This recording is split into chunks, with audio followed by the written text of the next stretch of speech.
होलिका में जला दिया भगवान शिव का पोस्टर, वीडियो वायरल हुआ तो मच गया हंगामा। नमस्कार, मैं हूं आपके साथ सोनल और आप देख रहे हैं MNS न्यूज नेटवर्क। आइए खबर जानते हैं विस्तार से। छत्तीसगढ़ की राजधानी रायपुर में कुछ अज्ञात लोगों ने भगवान शिव के पोस्टर को फाड़कर होलिका में जला दिया। घटना सीसीटीवी कैमरे में कैद हो गई। शुक्रवार को इसका फुटेज वायरल होने के बाद हंगामा शुरू हो गया। विरोध प्रदर्शन कर रहे लोगों को काबू में करने के लिए बड़ी संख्या में पुलिस बल की तैनाती की गई है। मामले में FIR दर्ज की गई है। 7 आरोपियों को अरेस्ट भी किया गया है। पुलिस बल की तैनाती। पुलिस ने सीसीटीवी फुटेज के आधार पर 7 आरोपियों को अरेस्ट कर लिया है। उनमें 5 आरोपी नाबालिग है। मामले में संगीन धाराओं में FIR दर्ज कर दी गई है। लोगों के आक्रोश को देखते हुए बड़ी संख्या में पुलिस बल की तैनाती की गई है। गिरफ्तार किए गए सभी लोग गुड़ियारी के ही रहने वाले हैं। उनमें रामनगर निवासी शाहिद खान, मोहम्मद समीर शामिल है। प्रदर्शनकारियों को काबू में करने को मशक्कत आक्रोशित लोगों ने नारेबाजी करते हुए सड़क पर चक्का जाम कर दिया। लगभग 2000 प्रदर्शनकारियों को काबू करने में पुलिस को काफी मशक्कत करनी पड़ी। पुलिस ने लाठी भांज कर उपद्रवियों को खदेड़ा।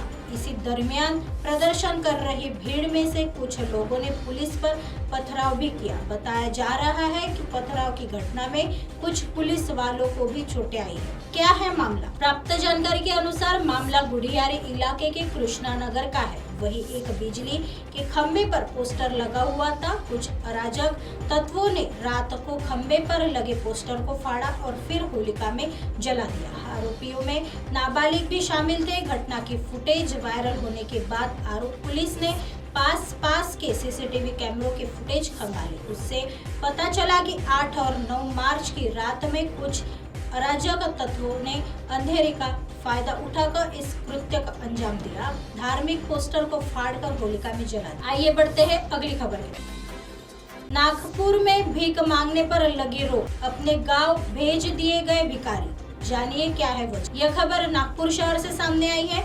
बड़े से बड़े शहर और छोटे से छोटे कस्बों में आपने लाल बत्ती समेत कई अन्य जगहों पर कुछ लोगों को भीख मांगते हुए देखा ही होगा। कई बार आपने भीख भी दी होगी।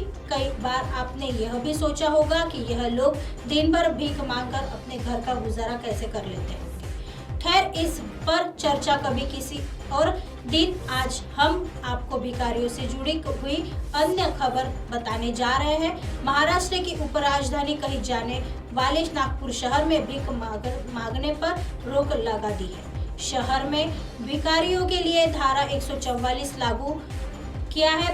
नागपुर प्रशासन ने शहर भर में भिखारियों के लिए धारा 144 लागू कर दी है। इसके साथ ही इस आदेश के लागू होते ही लगभग 150 भिखारी अपने गांव की तरफ रवाना कर दिए गए हैं। प्रशासन ने सख्त चेतावनी जारी करते हुए कहा कि अगर कोई भी व्यक्ति भीख मांगते हुए दिखाई देता है तो उस पर कड़ी से कड़ी कार्रवाई की जाएगी। बता दें कि नागपुर शहर में आगामी 20 और 21 मार्च को G20 की बैठक प्रस्तावित है। इसके तहत नागपुर पुलिस ने चौराहे पर भीख मांगकर वाहन चालकों को परेशान करने वालों के खिलाफ विशेष अभियान शुरू किया है। यह आदेश 30 अप्रैल तक लागू रहेगा। नागपुर पुलिस आयुक्त अमिनेश कुमार ने बताया कि फौजदारी दंड संहिता की धारा 144 के तहत जमावबंदी का आदेश जारी किया है। यह आदेश 30 अप्रैल तक लागू रहेगा। पुलिस के इस आदेश के जारी होते ही नागपुर से 150 भिखारियों की टोली अपने मूल जिले या मूल गांव की तरफ रवाना हो गई, जिसमें 30 बच्चे, 40 महिला और 80 पुरुष का समावेश है। अधिकांश भिखारी नागपुर के बाहर के हैं। बता दें कि नागपुर के प्रमुख चौराहे पर भीख मांगने वाले नजर आते हैं। कोई सीधे से मांगता है तो कोई खिलौने अथवा अन्य वस्तुओं की बिक्री करने के आड़ में भीख मांगता है। कोई भी चौराहा इससे अछूता नहीं है। नागपुर में भीख मांगने वाले विकराल समस्या दिन प्रतिदिन बनते जा रहे हैं। अधिकांश भिखारी नागपुर के बाहर के हैं।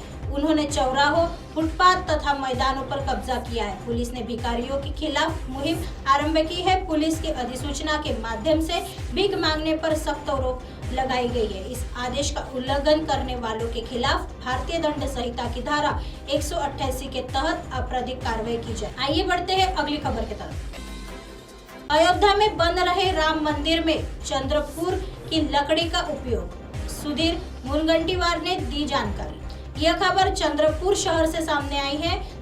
अयोध्या में भव्य राम मंदिर का निर्माण जोर शोर से शुरू है। गृह मंत्री अमित शाह ने मंदिर के पूरे होने के तारीख की घोषणा कर चुके हैं, जिसके तहत 1 जनवरी 2024 से आम नागरिक रामलला के दर्शन कर सकेंगे। मंदिर को आम जनता के लिए खोलने को लेकर बड़ी तेजी से काम किया जा रहा है। इसी बीच एक बड़ी जानकारी सामने आई है, जिसके तहत अब मंदिर में लगने वाली लकड़ी चंद्रपुर से जाने वाली है। इस बात की जानकारी पालक मंत्री और पर्यावरण मंत्री सुधीर मुनगंटीवार ने दी है। मुनगंटीवार ने कहा, अब अयोध्या में बन रहे राम मंदिर में भी चंद्रपुर जिले की सागौन की लकड़ी का इस्तेमाल किया जाएगा। जल्दी इस सागौन का चयन करने के लिए अयोध्या से एक टीम चंद्रपुर आएगी। यह सागौन बेहद मामूली कीमत पर उपलब्ध कराया जाएगा, क्योंकि यह राम मंदिर का काम है। पर्यावरण मंत्री ने कहा, राम मंदिर के भव्य प्रवेश द्वारा और मंदिर में कई अन्य जगहों के लिए चंद्रपुर की सागौन की लकड़ी का इस्तेमाल किया जाएगा। मंदिर के लिए प्रदान की जाने वाली सागौन बहुत उच्च गुणवत्ता की है। इस सागौन का उपयोग मंदिर में विभिन्न स्थानों पर किया जाएगा।